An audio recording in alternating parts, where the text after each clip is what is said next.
What's up, y'all? And welcome back to Dad Needs to Talk. I am your host, Robert, and today we're back with more Ranking of Kings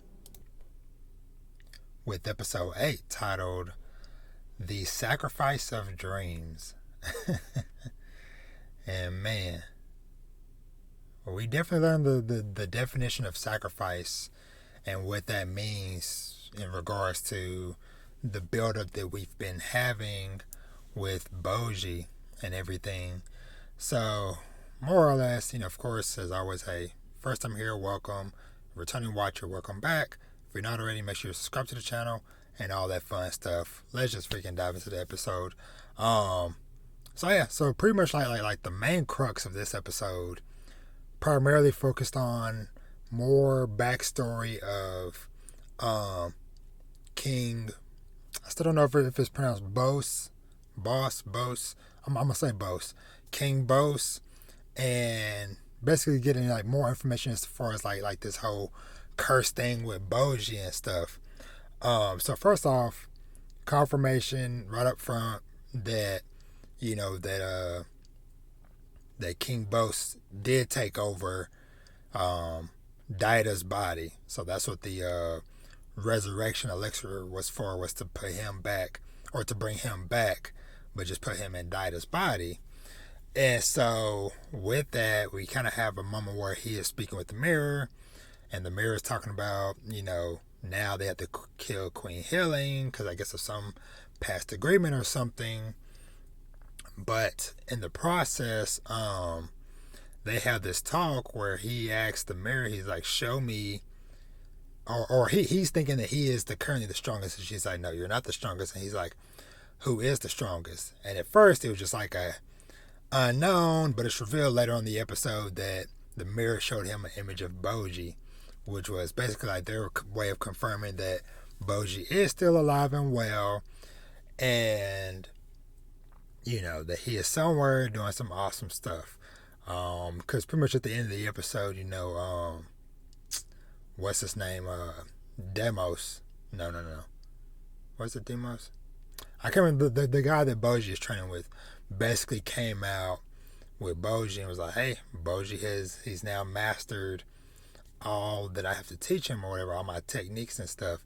So I'm very curious to see like what's up with that. But kind of going back a bit, we basically have a moment where we get to see a flashback of King Bose before he became king, when he tried to make a deal with, or he was trying to make a deal with the devil that we saw come out of his body back in like episode 2, I think, when he died, 2 or 3, when he died. And so he made a deal with the devil, like, hey, I want to get stronger, but basically the demon, sorry, I said devil, the demon basically told him that basically it's going to require a sacrifice. And so I'm trying to remember what exactly the demon said. Basically it came up to I cannot grant you power which does not exist. And so he says like he can steal power from a blood relative. And then basically King Bose is like, I don't have any family, so this ain't gonna work. And then the demon thing is like, well, hey, you could always have a child. And so then we kind of see Bose basically go out into the wild and find this other, because he's a giant, and finds this giant woman who is supposed to be the strongest woman on earth, or the strongest giant woman, whatever the case may be. She's supposed to be super strong. And so he tells her, hey, I want to marry you and have a child. And she's like, okay, pretty bold. But basically they end up fighting, or to kind of like test each other's strength or whatever. And long story short, we kind of skip ahead to where he is, King Bose was like in the middle of a battle, and he had kind of been captured by like these like orcs and stuff. And so pretty much like right at the moment where it looked like he's about to get defeated or whatever, or basically when he seemed to be at his lowest or whatever, he gets a power up, like his freaking like bones regenerate, heal up, all that stuff. And that was basically his sign of, my child is born. And then he just slaughters all of these orcs and stuff, whatever. Um, and then he goes back and he sees his son, Boji, who is like super, super tiny in the mother's hands. Um, but basically, this is the moment where Boji, or where King Bos just declares that, like, hey, this is my life's goal now, is this area, this village that we're in, we're going to establish a new kingdom here, basically. And I'm going to give my son everything he could ask for, because, hey, it's only fair, because he was used as a sacrifice for him to obtain power.